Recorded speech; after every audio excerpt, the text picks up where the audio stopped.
I have in my hand the official brackets for our continuing efforts at finding the best bad story idea. Yes. And the best food heist.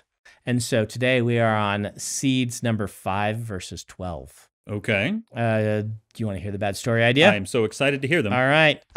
We have Luke Gorgeous and the Multiverse of Mediocrity. One of my favorites. I love Luke Gorgeous. This is some individual named Luke Gorgeous going back in time and making all other media really bad. So that his work looks better in comparison. Better in comparison. Having a time, if you gave Luke Gorgeous, who is in no way based off of any individual that we might have discussed, realizing that people have fallen out of love with oeuvre, so to speak, having a time machine and using this as the way to make it happen. And then we have Jaws, the friendly shark, versus Squeakers, the demon dolphin. Which is the story of what if the shark were a good guy and people just misunderstood that poor shark. What if they were a shark that were intelligent and realized it wanted, human affection and, it just was in the wrong place at the wrong time. And that evil dolphin just, So those are our bad story ideas for you to vote on. I heard recently that more people are killed by cows every year than are killed by sharks. Well, that's not surprising. Yeah. And yet I've only seen one horror movie about killer cows. Well, the thing is, once you factor proximity in, are they still? How many people are near sharks versus near cows? That's the question. You always have to ask in these statistics. Well, and the other thing to point out is that even in real life, dolphins, while they can be very friendly and helpful, they can also be huge jerks. Yes, they can be. And so I don't think they're out there murdering people on purpose. But all right. Oh, okay. Are you so excited? Yes. For our food heist bracket this time around, we have at seed number 12, "Do not steal the king's potatoes." Just kidding, please do. One of our historical food heists where they used reverse psychology to trick peasants into stealing potatoes in order to solve a famine and feed everybody, which I find delightful. Yes, and that one will make a great shirt. That one would make wins. A good shirt. It would make a fantastic historical fiction movie or book. It's just fun. Please don't steal the king's potatoes. But it is up against seed number 5, which is the Groundskeeper. The Groundskeeper. This is the gentleman in England who stole a truck full of Cadbury cream eggs, several tens of thousands of them, if I remember correctly, and managed to make it quite a ways before he just stopped on the side of the highway and let the police catch him. We have decided that clearly this man is a criminal mastermind who is doing this for his own unknowable purposes. Yep. So, yeah. Groundskeeper that we dubbed. It's a pretty... The origins of the legend of the Groundskeeper. So, yeah, that's a character who I think will live in infamy. Please click on the links and go vote. Do you think that there is perhaps a historical connection between the Groundskeeper and the old potato thing in France? Well, we have theorized before, I believe, that the Groundskeeper is an immortal. Yeah. And has been involved in food heists all through history. Or is potentially part of a long-standing order. Oh, yes. Like, the albino from... Or the Foundation from Foundation, yes. There's a food heist foundation. At some point in the past, the royalty of Europe realized, wait, we just saved everybody's lives through the combination of gardening and thievery. And so then the Order of the Groundskeepers was born, and they continue to conduct food heists in order to save the world over and over. Maybe the Cadbury cream eggs thievery was involved in this. What was this? This was PR by Cadbury. They're like, we're not selling enough. Hire the Groundskeepers. Get the Groundskeeper to come in, steal a whole truck of our stuff, so that people can, or maybe this was just to put out a news story that said, look, people want our eggs so much they're stealing them. But then the check bounced, and so he gave up. Yeah.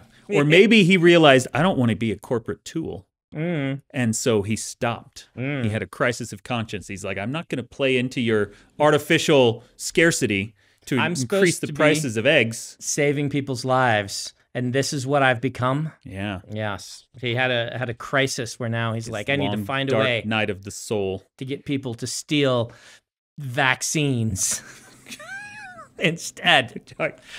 Technically food? Potatoes with vaccine in them to get people to vaccinate themselves. That's where he's gone, is to figure out how to get potatoes. I don't know. I don't know. You know. I love it. Okay. I love the idea that we could make two completely different movies about someone who is putting vaccines into Cadbury cream eggs. And in one movie, he would be the hero, and in one movie, he would be the villain. I think if you're putting vaccines into Cadbury cream eggs, you're just absolutely the villain. I don't think we can make that a hero. Tragic truth there, I think. I don't know. So what are we going to talk about today? Well, you didn't bring any food heists this time. I didn't bring any food heists. People keep sending me food-related crimes. Well, that's kind of where we and are. food-related disasters. Uh-huh. But I don't have any of them prepared for today. Okay. Some of them have been kind of fun. Let's get some food disasters for next time. Okay, food disasters. I would love to hear. I will bring some because there were some good ones. Okay. But what I wanted to talk about is I am going to do something next week that I know you hate, which is I'm going to go camping. Oh, yes. Camping. And you've talked before about how camping for you is 3 stars instead of 4. Yes. Yes. Camping for me is if the hotel room service ends at 10 p.m. Mm-hmm. I do not like camping. You do not like camping. You do enjoy nature. I do enjoy nature. I enjoy some aspects of nature, right? Like, I enjoy the sights of nature a lot. And we talked about last week, I went on a riding retreat. I wanted to go up in the mountains where there's a stream and there's trees and it's very pleasant and that has a soothing effect upon my soul. Yes. But being dirty does not have a soothing effect. It has the opposite effect. Being sweaty and dirty, bugs buzzing me are also an opposite effect. And the most important one is I do not think I have slept when camping basically ever. Okay. Like going back to when I was a kid, I don't think there's a time, because I'm an insomniac already, right? I don't think there's a time where I've gone camping that I've actually just even slept. And I've been you're camping. usually awake all night anyway. Yeah. And then during the day, the tent is hot and bright. Yep. So I just absolutely hate that aspect of it. To the point that I have not done it in probably, I think I went camping once or twice with Emily, like our first year or two of marriage, because she comes from a very outdoorsy family. And since then, I haven't been camping a single time. Now, the family has gone camping, and I have gone and brought my laptop and sat up all night and worked. And then I've driven them home in the morning when they are groggy and miserable because everyone thinks they love camping mornings, but I'm not convinced that they really do. Yeah. The way to make camping mornings work is you have to have at least one morning person who loves making breakfast so that by the time everyone else wakes up, there's already like hash browns. And I will admit, food tastes better that way. It just kind of does. There's something magical about it. When everything else is miserable, a nice meal is... Nice warm meal. Yeah. I will say that I started sleeping much better on camping trips when I got a cot. Because I've been a long time hardcore camper forever. We used to go backpacking on, 50, 60-mile hikes and things like that. I've always been the kind of camping minimalist. Very proud of how little equipment I need to survive in the wilderness. Until we went camping once and my wife wanted a cot. And so we bought a cot for her. And she slept on it. She was like, that's so much better. And then the next time I had to take like a group of scouts camping, I took the cot because I wanted to see what all the fuss was about. And I couldn't find my little foam pad. And it's night and day. It's so much better. So I have slept on a cot before. Always will go cots now. And I've actually done an air mattress before. Ooh. But still didn't sleep. Still miserable. Did in this little tent thing, and just I don't enjoy it. Now the thing is, I am an Eagle Scout. Well, there you go. This is one of the things I can say that there are things in my life that people will normally say, well, you just haven't done it enough or the right way. I do not like fish. I ate fish very regularly for 2 years in Korea, and I still do not like fish. Yeah. I think you've done your due diligence on fish.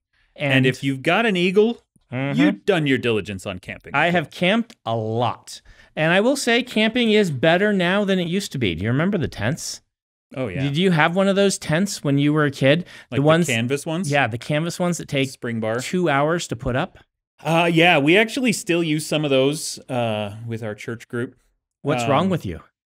They are just really sturdy.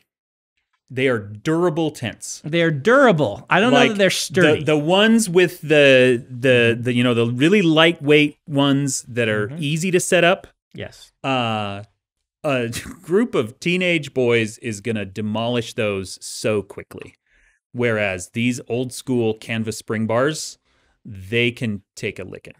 I have a distinct memory of one time we went camping with one of those. And it was a scout troop and our scoutmaster. And it was cold. It was a wintertime camp, which you need to do periodically as a scout. And it was so hard to get up. It's a bunch of 13 and 14-year-olds. We barely got this thing up. And then it fell down on us in the middle of the night, and it started snowing, and it ripped when it fell down. And so we spent the night with this massive tent on top of us, just laying in there, getting snowed on. When we woke up, there's like snow, like drifted through the rip into the tent, because it was the middle of the night. We couldn't get it back up. No wonder you hate camping. That is just one of many such experiences. We went, there's a thing that they do in the Boy Scouts called the Klondike Derby. Okay. Where you go out winter camping, and there's a whole bunch of other scout troops there, and then you do like sled races and stuff, and you'd have all these things going on. Worst camping experience of my entire life. This was just a few years ago. I was the scout master, took a group out. It was sleeting for hours, nonstop. Not snow, not rain, but in between. It was horrific. And then, the scout council or whatever it was provided chili for us. And it was just canned chili that they dumped into Dutch ovens, promptly burned, and then just kept using the same pots to feed several hundred scouts. And so it tasted just awful. Burned canned chili is one of the worst flavors ever. So in the morning, we packed up and we left without participating in any of the snow games. It was just a nightmare. See, why do people do this? Like, there are hotels. They exist. They're nice. I mean, specifically as a leader of youth groups, one of the things that I like about camping, and one of the reasons I continue to kind of push it, is I think privation is valuable. And obviously there are personality types that will just bounce off of it every time. But I would go out on a limb and say that even though you hated those experiences, you are arguably better for them. You've learned something. You've grown in some way. I've grown to understand that you can go out and have a really good time in nature and then go back to a hotel and take a shower. And you will enjoy that way better and appreciate the nature way better. Because, I don't mind getting a little hot and sweaty going on a hike or something like that. It's when you have to sleep in it. Yeah. Right? Like, if I can go back at the end of the day, even if it's like, we get back at like midnight and then sleep in a bed and take a shower, like, it's just so much nicer. I mean, I'm not going to argue with you. It is great. I'm always the guy at the camping trip who just brings a bunch of books to read and board games to play on the picnic table. Okay. Because I am a man of particular tastes. So yeah, I don't love hiking the way that I used to. I don't love physical exertion the way that my doctor probably wishes that I did. Now, here's another kind of point in your favor of camping. Camping in Utah is just orders of magnitude nicer than camping in Nebraska. I do not doubt that for a second. And there's a chance that if I'd grown up in Utah, I would have had different experiences to the point that I would remember camping more fondly, because I do like the scouting activities. I remember scouting fondly. Yeah. Even though I was the nerdy kid with the books, I felt like I learned things. It was good for me to be around the other kids who had different interests. I feel like, it was a good thing for me to do. I feel like my enjoyment of nature, like I think several of my books, you can point to camping trips as inspiration. Seeing the sights in southern Utah it had a deep influence over the creation of the Stormlight Archive, which I am signing, by the way. By the way, we're off to the White Kings. I've finished Words of Radiance. 70,000 of those signed for people to buy if they should so desire next year, the leatherbound. But these are all wonderful things. But the actual physical camping part, I have no fondness for any aspect of that at all. That is understandable, but unfortunate. I went camping a lot in college with Micah, who is Captain Nemo, and Ryan, who's Dre from Bridge 4, and Annie, our mutual friend, who hasn't shown up in the books. Well, she kind of did. Serene is based on her, but she doesn't show up by name. We did a lot of camping, and those were all miserable too. And we were like adults, and we were supposed to know. Like, I remember one time being at Zion, which is wonderful. Everyone should go to Zion National Park. And it rained on us, and we put up all the rain stuff, and it didn't work, Dan. It didn't work. And we spent the night miserable, basically swimming in our tent. I've done that. We did that on a backpacking trip when Dawn and I, our first summer, we'd been married for just a couple of months. We wanted to go backpacking. We did like a 20-mile. We didn't do the full 50. And yeah, rained. We had like 2 inches of water in the tent. There was one part that was on enough of a hill that it was kind of sort of dry. It was just misery. I took my wife after a couple months of being married. Europe. Yes. Oh, well. So, Well. Yeah. We did go to Germany for our first year anniversary. Okay. Well, there you go. Went to Barcelona. We went into deep debt to go to Germany because we were very poor. We were actually not very poor. We weren't Dan and Dawn. We got married in our 20s poor. But we didn't have the money for Europe. But I did get flown out by the publishers the first time that I got one of those. And it was in coach. It wasn't like, but it was a free trip to Europe. And my Spanish publishers always treated us very well. And they got us out there to do some things and some signings and stuff like that. And I still remember that trip very fondly. Miguel, the publisher there, was Spain amazing. has such a great community of science fiction, fantasy fans. They do. Gamer nerds. Like, it's really cool. Yep. And they've always treated me real well. And I would say the strongest fandom community for the Cosmere outside of English speaking is in Spain. There's a pretty solid one in Poland also. But Spain is where they have websites and they're releasing all the secret projects simultaneously, which is a huge undertaking to get those done and released simultaneously. We just did like an online class with Spain. We did. Yep. That I think they did your videos and then a handful of live talks. I know I did a live class. They took my lectures and turned them into a book in Spanish. Fun. So people could read those. And then they had me on and they gave us a chunk of money, which we donated to charity as kind of a, hey, this is a writing education thing that we're doing. It was very well put together. And so I remember they set this up months ago and said, hey, would you be interested in teaching a class? And don't worry, they all speak English. And I said, well, I speak Spanish. I can do it in Spanish. And they thought, oh, that's cool. And then we got to the day of, which was just a couple of weeks ago. And, she showed up and started walking me through the thing over the Zoom connection. And I'm like, prefieren que hacemos esto en español? And she's like, what? You speak Spanish? They had, I don't know. Somehow that had gotten lost. So I was able to do the whole thing in Spanish, and it was really fun. That, I often get asked, which superpower would I like to have? Being able to speak other languages. Just any language? Yeah, so you can do presentations and things like that. Because the job that I have is, multinational, shall we say. That's one of the signs of maturity. When you're a kid, you want to grow up and be Luke Skywalker. When you're an adult, you want to be C-3PO. Yeah.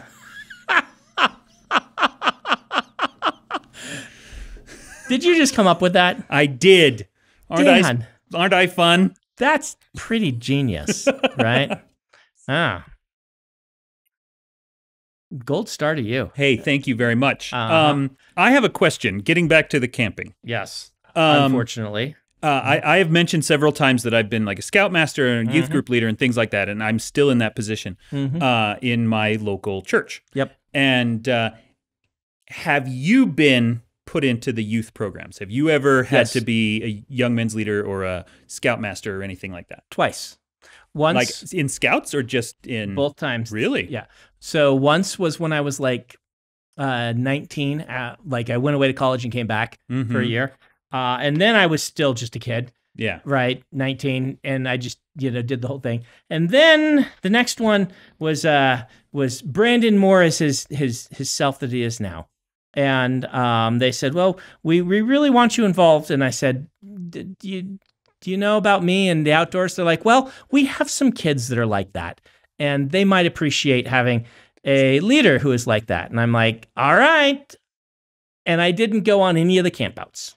So you were called to be the conscientious objector. Yes. They could commiserate with. I was really good in all the other aspects, but I did not go on any of the campouts. I went to the first night, and I hung out with them, and then I went home. Okay. And they knew that I was doing that, right? Like, it's not like I left a bunch of kids out there, right?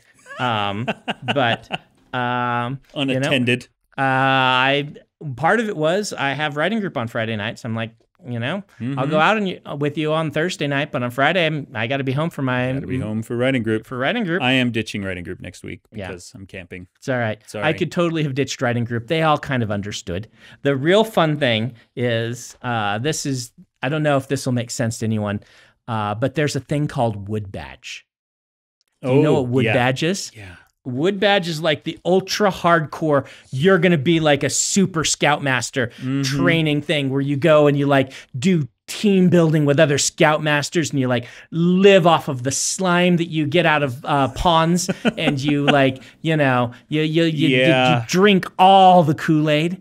And they came when I was in it, and they had a little presentation like, we would like you all to go to Wood Badge. And they actually did the thing where they're like, will you go? Will you go? And everyone's like, yeah. And they got to me and I said, nope.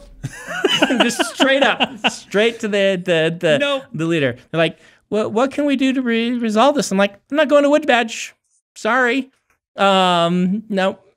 Yeah, I've never not interested. Done Wood Badge. It is the absolute extreme end of scouting. And extreme end of scouting is weird. Yep. Nope. I did say, I think I actually said, if you want my advice, I know some really good Ritz-Carltons. That's what I told them. The one in Half Moon Bay, it's got fireplaces. They'll bring you popcorn. It's real nice. The Ritz-Carlton in Half Moon Bay, California. Recommendation from Brandon. I got that one from Harriet. Harriet's like, Brandon, we need to go do a book tour. We need to go to Half Moon Bay. They have the best Ritz-Carlton. I'm like, oh, really? She's like, yeah. And so we signed up. We did a tour that we stopped in Half Moon Bay just because Harriet wanted to go to the Ritz-Carlton in Half Moon Bay. Yeah. That's fantastic. Yeah. So, all right. So I have one more question. So you have been a youth group leader. I have been. Right? I was technically a scout leader. I wasn't this scout master, but I was like a scout assistant thing. Or something like that. Okay. So, and I think I did a good job. other than the camping. And I don't doubt it. Mhm. I'm sure that you did a wonderful job. My question is, the old saying that no man is a prophet in his own city, right? Yes. Like none of the kids that I work with could care less about my books. Yes. Did you have that same experience? No, I have not had that same Okay. experience. You're I think capital B Brandon Sanderson. for a while I did. Like my favorite story. This is not any camping related, but related to this is how long it took. Have I told you this? The BYU newspaper to interview me. Mm-mm. We talked about this, didn't we? I don't remember this. So I kept a list because I just was curious. When will the BYU newspaper, where I teach at BYU and BYU alumni, how long will it take them to do a feature on me? And it became a running joke because I had a feature in the New York Times, the LA Times, the Washington Post, CNN, USA Today, all before the BYU newspaper thought to ask me for an interview. And it was we had this whole list. It was delightful. That is amazing. So I did have some of that, but they specifically. So if you aren't familiar with the way that our church works, you'll get asked to perform certain services, right? Certain positions. They just need. Yeah, it's a lay clergy, so it's all volunteers from the congregation. Yeah, even the heads of the congregation, things like that, are asked. Say, can you take a turn doing this? Dan is doing it right now, as in the bishopric, right? And so you'll just periodically call in and say, hey, will you do this? And I have a standing rule. I just I'll try it all, right? If they want me to do something, then I'm gonna do it. I may say to them, I'm not gonna do the camping part, but yeah. And so so you end up getting these various different things that you try. And they specifically asked me because they had a couple of nerdy kids who really liked books in that group. And they thought, having a leader who understands, I think it was a wise decision on their part. And those students, I'm still in touch with a number of them, those kids who are now in their 20s and married and things like that. And they all enjoyed my books. And so having me be involved was something that's great. They made a wise decision and brought me in for that part. But I only lasted about 8 months till that group of kids moved on to the next group, because it's like 2-year age groups, and it was kind of the older group of kids. They all moved on, and then suddenly I was out of that. They had someone who liked camping, and I've been teaching Sunday school ever since. And I really like doing that. Well, I that's think great. so. That's funny. Yeah, all the kids I work with like your books as well. So, yeah, I don't know if any of them have read any of mine at all. Well, your books are kind of scary, Dan.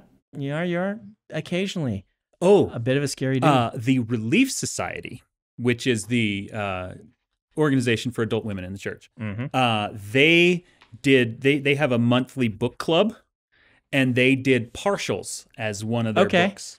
And they had me come speak one of the to ones that. to pick. Yeah. It's not as terrifying. I know they didn't do the horror. Several of them had read the horror books. Partials is still miserable at times. Partials is still The opening first chapter is a dead baby, just to let you know what you're in for. Yep. And it was delightful. I went and at the end of the month, when they had all read it and they asked me a bunch of questions, and it ended up mostly being, hey, tell us about the publishing industry, because if you're not in it, then you don't know how it works. And it's fascinating too. And it's really interesting to talk about. But one of them said, so how come in your bio for one of these books it says you're a card-carrying communist? And I had to say, well, I'm not really. I just thought that was a funny joke to make. I'm a socialist, but I am not a card-carrying communist.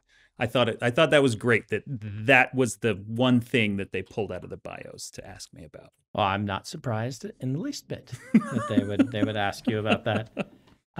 So what about other like outdoorsy stuff? Do you go shooting guns and stuff? I don't know. When I lived in Orem here, that was very much a let's go skeet shooting ward. This ward that I'm in now has a lot of gun people in it. But we have only once in the 9 years I've lived there had an official like let's go shooting activity, which I find really interesting. A lot of them just do it on their own is what I configure. I know there's several of them that go down to front sight.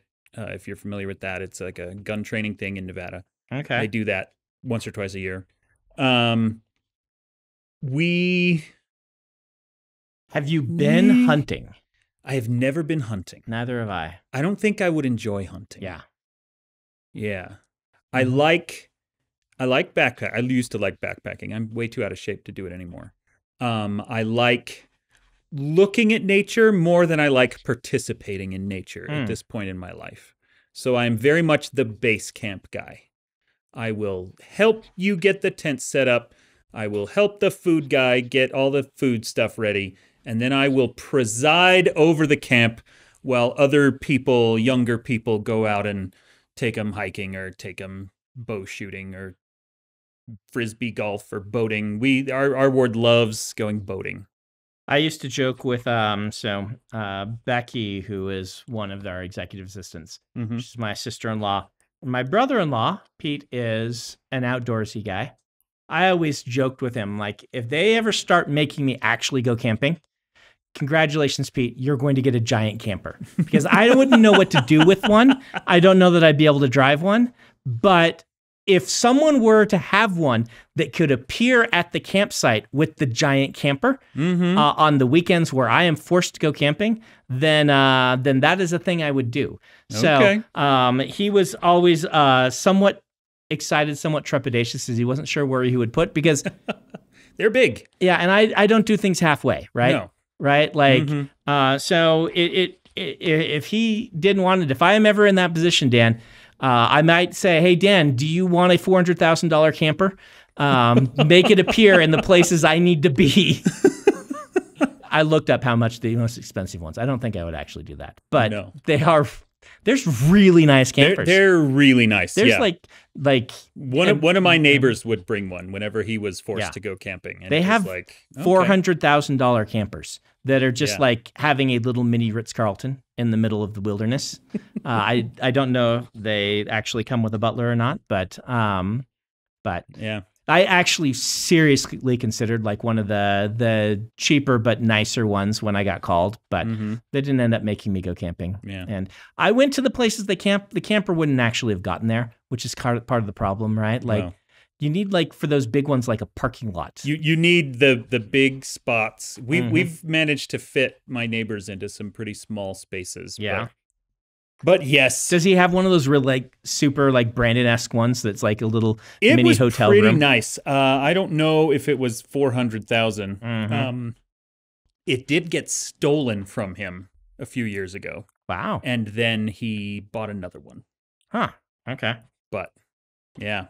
And now I can't remember. I had another question for you, but it's gone. Fishing. What's your fishing? I actually thing? love fishing. I suck at fishing. But there's something about, maybe it's because I am very much into miniature wargaming, which I keep all the miniature wargaming stuff in tackle boxes because they're so convenient. Okay. There's something about tackle boxes that speaks to me, and I love having all the little drawers full of all the little, lures and weights and floaters and bait and stuff. I can see the appeal of that. In my head, all of that stuff is gross because it's been on 30 fishing trips and pulled out of the mouths of fish. Yeah. And people pull it out and just throw it into the bottom of the tackle box, and then there's just like this gross mess down there. But you got to keep your stuff clean. Yes, but you do. I enjoy that. I rarely will actually do it anymore because, at this point, we're talking about like one camping trip a year usually because I am too busy for anything else. And this year, Utah has got like record-breaking snowpack, and so all the rivers are flooded, and there's really no good fishing anywhere right now anyway. So I do enjoy water and being on boats. I don't enjoy fishing. I don't eat fish, and I don't like ripping hooks out of fish's mouths because I'm not going to eat the fish. Yeah, I think if you're not going to eat it, what I would do is I would go and just not have the hook on the line and feed the fish. Just put bait on there. Put bait on it, throw it out. In the river when it for goes a while. like this, No, I have to be on the boat laying down and okay. enjoying, Okay. the whole relaxed, I throw out the fishing line, and it goes like this. And I'm like, oh, the fish got a nice treat. Yeah, fish got Then some you food. reel it in, you put some more food on you. See, and that's good because really what you're doing is you're conditioning the fish to look for food on fish hooks, tricking them into a sense of security. So all the other fishermen in the future catch their fish. can be more successful. Because if they're eating their fish, then I got no problem with it, right? But I'm not going to eat those fish. Hey, so back to the camper idea. You went out to the Fortress of Solitude, little cabin in the woods to do the writing retreat last week. Yes. If you decided, hypothetically, to pull the trigger on purchasing a Fortress of Solitude, would you rather go stationary cabin or a camper you could take somewhere? Stationary cabin. Okay. Yep. I would want it well stocked with the things that I like. The issue is, I don't know how often you can have streams as awesome as the stream. Like, how are those streams in regular years? Because it was incredible. I loved it. They're all over their banks and whitewater and all kinds of stuff. Yep, and I wonder, it's the fork of the Provo River that runs through Sundance. I wonder if that's how that is most years.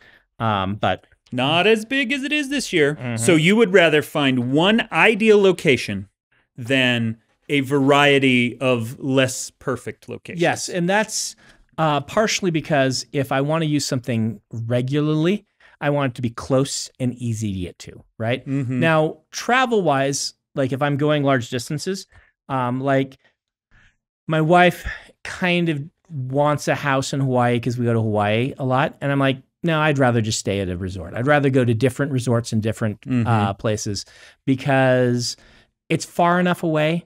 Plus, real estate is expensive in Hawaii. Yeah. I think you're probably paying about the same either way. You are paying, but then one is an investment, quote unquote, right?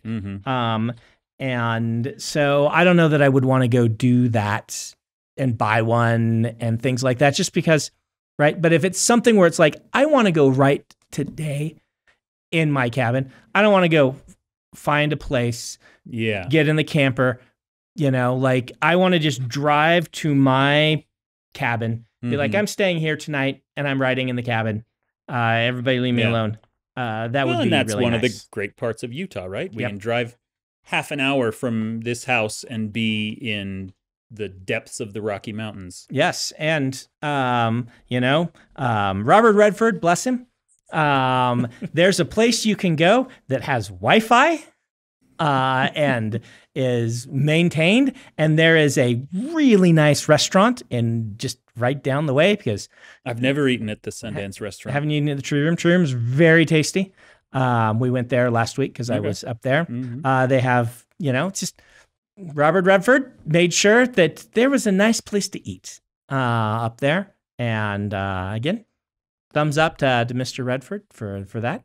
If you're not familiar, Sundance Resort is a ski resort that's near Park City, which is kind of sort of near Park City. It's the other side of the mountain. It is. They're not really next to each other. It's a pretty long drive from one to the other. But kind of because Sundance Film Festival is at Park City, people assume that they are a little closer than they are. But one is a ski resort with lodges and things, and another is like a little mountain town that's an actual city that also has ski resorts, but also the movie thing. So, and that's all Mr. Redford. In fact, I didn't know this. The bar at Sundance Resort was disassembled from Wyoming at a place where Butch Cassidy liked to go. Really? And taken and then reassembled at Sundance as the actual place. Yeah. So, and if you aren't familiar, why are we talking about this? Robert Redford was in Butch Cassidy and the Sundance Kid and bought a bunch of land up in Utah and made a resort out of it called Sundance. And it's great. It is great. They do all sorts of actual fun things there. We go to the haunted ski lift every year. My kids really enjoy the haunted ski lift. I didn't know they did that. Yes. And I know they do they do Storyteller Festival up there, don't they? They do Storyteller Festival, I thought was at Point of the Mountain at it probably is now. Yeah. So but yes, haunted ski lift, it's what it sounds like. You get pulled up a ski lift, you have a thermos full of hot chocolate, and they have set up little things Little, underneath like you. ghosts and things. Yeah, there'll be like a fun. carnival, like a haunted house, yeah. but on a ski lift. But on a ski lift, so they can't actually get to you. They're all down below, so my kids don't freak out too much. And sometimes, they'll have like, they'll do a skeleton made out of logs, and they'll do, light shows and stuff like that. Yeah. It's a fun little time. Did I ever tell you I used to work in a haunted house? No. Yeah. That seems like one of the most Dan things I could have imagined. I did 2 seasons in a haunted house in Salt Lake City. Okay. 1 year I was the bring out your dead guy. Dressed as a medieval peasant, ringing a bell, bring out your dead, like the whole Monty Python thing. And then I would let go of a rope and a corpse would fall from the ceiling and freak people out. The second year, I was Ken. You'd go through this whole dark, horrible thing, and then you'd get to a brightly lit pink room with this gorgeous babe dressed up as Barbie. Saying it's so much fun having Ken for dinner, and then I was, sitting underneath the table with my head poking out and this nasty like brain thing exposed. That was my senior year of high school, and it was great. All right. I loved it. I don't know how we got on that topic at the end. How's that, Ben?